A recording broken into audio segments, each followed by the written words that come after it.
کہ ہسپتالوں کی کیفیت ہمیں کیا سبق دیتی ہے، ہسپتالوں کے اندر ہونے والے معاملات سے ہمیں زندگی میں کیا کچھ حاصل ہوتا ہے۔ حضرات کو دیکھا، جتنے بھی وہاں پر پیشنٹ آئے ہوئے تھے، سب کے چہروں پر ایک چیز آیا تھی، سب کے چہرے ایک چیز بیان کر رہے تھے کہ ہم نے زندگی میں بہت کچھ کھو دیا۔ حضرات تھے، ہم نے ان کے دلوں میں، ان کے اندر ایک احساس کو پایا، کیونکہ اللہ کے نبی کی حدیث بھی ہے کہ خیر الناس من ينفع الناس۔ اجتماعی طور پر بات کر رہا ہوں کہ ہم اپنی جوانی میں اور ہم اپنی صحت کی حالت میں ان لوگوں کو برا کہہ دیتے ہیں، چاہے وہ ہماری اپنی اولاد ہو، چاہے وہ ہمارے رشتہ دار ہو، چاہے وہ ہمارے بھائی ہوں، لیکن برے وقت میں وہ ہمارے ساتھ اس طرح کھڑے ہوتے ہیں جس طرح ہمارے اپنے سگے کھڑے ہوتے ہیں۔ السلام علیکم ورحمۃ اللہ وبرکاتہ۔ امید ہے کہ آپ سے خیر و عافیت سے ہوں گے۔ ایک دفعہ پھر آپ کا دوست، آپ کا بھائی محمد موسیٰ آپ کے سامنے ایک بہت ضروری اور بہترین گفتگو لے کر حاضر ہوا ہے،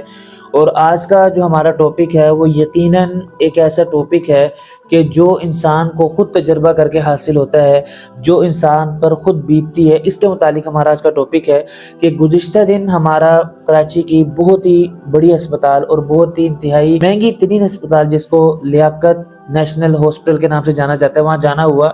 تو وہاں پر ہماری ملاقات بھی بہت سے لوگوں سے ہوئی، اور لیکن ہم نے بہت سے لوگوں کو دیکھا، اور ان کے دیکھنے کی وجہ سے جو ہمیں محسوس ہوا، جو ان کے احساسات تھے، اور جو ہمیں وہاں جا کر حاصل ہوا، وہ آج آپ کے سامنے رکھیں گے تاکہ آپ کو معلوم ہو جائے کہ ہسپتالوں کی کیفیت ہمیں کیا سبق دیتی ہے، ہسپتالوں کے اندر ہونے والے معاملات سے ہمیں زندگی میں کیا کچھ حاصل ہوتا ہے۔ سب سے پہلی بات تو یہ سن لیں کہ جب ہسپتال میں داخل ہونے کے ساتھ جو سب سے پہلی بات ذہن میں آئی وہ یہ کہ اللہ رب العزت ہم سب کی ان تمام بیماریوں سے حفاظت فرمائے کہ جو انسان کو ہسپتالوں میں لے کر جائے۔ تو لہٰذا اللہ رب العزت سے ساری زندگی عافیت بھی مانگنی چاہیے کہ اللہم انا نسألک العافیۃ والمعافاۃ فی الدین والدنیا والآخرہ۔ تو سب سے پہلی چیز جو ہمیں اسپتال میں جا کے حاصل ہوئی وہ یہ کہ اللہ رب العزت ہم سب کو بیماریوں سے بچائے۔ اور نمبر 2 پہ ایک اور چیز جو کہ ہمیں حاصل ہوئی وہ یہ کہ ہم نے جتنے بھی بیمار حضرات کو دیکھا، جتنے بھی وہاں پر پیشنٹ آئے ہوئے تھے، سب کے چہروں پر ایک چیز آیا تھی، سب کے چہرے ایک چیز بیان کر رہے تھے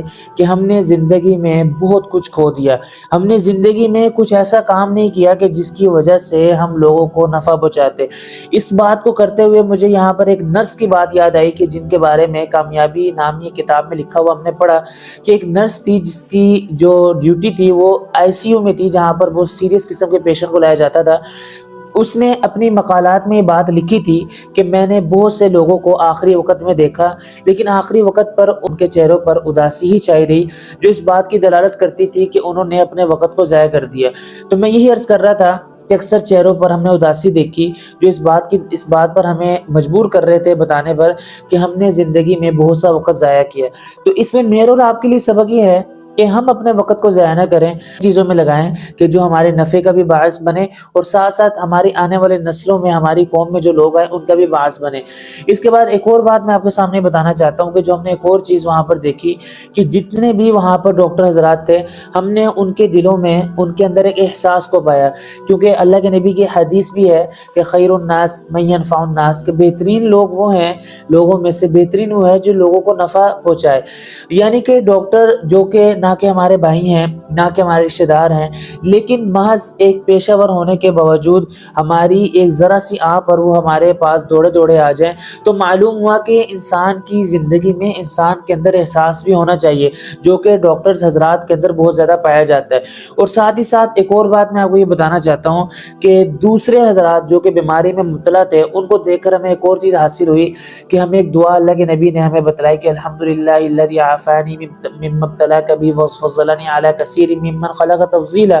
کہ جب کوئی بندہ بیمار شخص کو دیکھے تو فوراً یہ دعا پڑھ لے۔ اس کا سبب کیا ہوگا، اس کی وجہ کیا بنے گی، اور اس کا ہم پر اثر کیا ہوگا کہ ہمارے اندر جو ہے یہ اس بات کی فکر پیدا ہوگی کہ ہمیں اس بیماری سے بچنا ہے، اور اللہ رب العزت ہمیں بھی اس بیماری سے بچائیں گے۔ تو لہٰذا یہ چند ایک چیزیں ہمارے ذہن میں آئیں کہ ہم نے اسپتال میں جا کے محسوس کیا، اور ساتھ ہی ساتھ ایک بہت اہم چیز ہم نے نوٹس کی کہ جو لوگ پیشنٹ تھے، جو لوگ مریض تھے، ان کے ساتھ ہم نے ان لوگوں کو کھڑا ہوا دیکھا کہ جن لوگوں کو وہ زندگی میں برا بھلا کہتے تھے۔ میں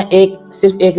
لڑکے کی بات نہیں کر رہا، میں اجتماعی طور پر بات کر رہا ہوں کہ ہم اپنی جوانی میں اور ہم اپنی صحت کی حالت میں ان لوگوں کو برا کہہ دیتے ہیں، چاہے وہ ہماری اپنی اولاد ہو، چاہے وہ ہمارے رشتہ دار ہو، چاہے وہ ہمارے بھائی ہوں، لیکن برے وقت میں وہ ہمارے ساتھ اس طرح کھڑے ہوتے ہیں جس طرح ہمارے اپنے سگے کھڑے ہوتے ہیں۔ تو لہٰذا اپنی زندگی میں، اپنی جوانی میں اور اپنے بھرپور جب آپ جو ہے بالکل مضبوط ہوں، اس ٹائم کسی شخص کو ایسا نہ کہیں کہ جس کی وجہ سے وہ آپ کے سامنے شرمندگی کا باعث بن جائے۔ یعنی کہ ہوا یہ کہ ہم نے کئی لوگوں کو دیکھا کہ جن کے بارے میں یہ ہمیں سننے کو ملا کہ یہ وہ لوگ ہیں کہ جن کے بارے میں یہ مریض زندگی میں گالیاں دیا کرتے تھے، لیکن آخری وقت میں ان کو اس مریض کے اپنے چھوڑ کر یہ شخص جو ہے ان کے ساتھ کھڑا ہوا ہے، تو لہٰذا مریض بھی اس وقت تھوڑا سا شرمندہ ہوگا کہ میں نے یہ کس شخص کو گالیاں دی جو کہ آخری وقت میں میرے ساتھ کھڑا ہوا ہے۔ معلوم ہوا کہ رشتہ داریاں، معلوم ہوا کہ بھائی چارگی، معلوم ہوا کہ جو اولاد ہے ان کے ساتھ بہترین طریقے سے اور بہترین سلیقے سے پیش آنا چاہیے کہ یہ آخری وقت میں ہمارے ساتھ کھڑے ہوتے ہیں۔ تو یہ ایک ہسپتال کا چھوٹا سا سفر تھا جو میں نے آپ کے سامنے چند منٹوں میں رکھا۔ اس سے بہت سی چیزیں سبق میں حاصل ہوئی ہوں گی کہ ہمیں اپنے صحت کا بھی خیال رکھنا ہے، اپنے آپ کو جو ہے وہ لوگوں کے نفع کے لیے جو ہے نا پیش بھی کرنا ہے، اور لوگوں کے نفع کے لیے جو حد تک جہاں تک ہم سے ممکن ہو وہ کام بھی کرنا ہے۔ امید کرتا ہوں آپ آئندہ سے ان چیزوں پر عمل کرنے کی کوشش کریں گے، اور ہم بھی ان پر عمل کرنے کی کوشش کریں گے، اور انشاءاللہ ان کو لوگوں تک پہنچائیں گے بھی۔ ملتے ہیں نیکسٹ ویڈیو میں، اگلی ویڈیو تک کے لیے اجازت دیجیے گا اور دعا میں یاد رکھیے گا۔ اللہ حافظ۔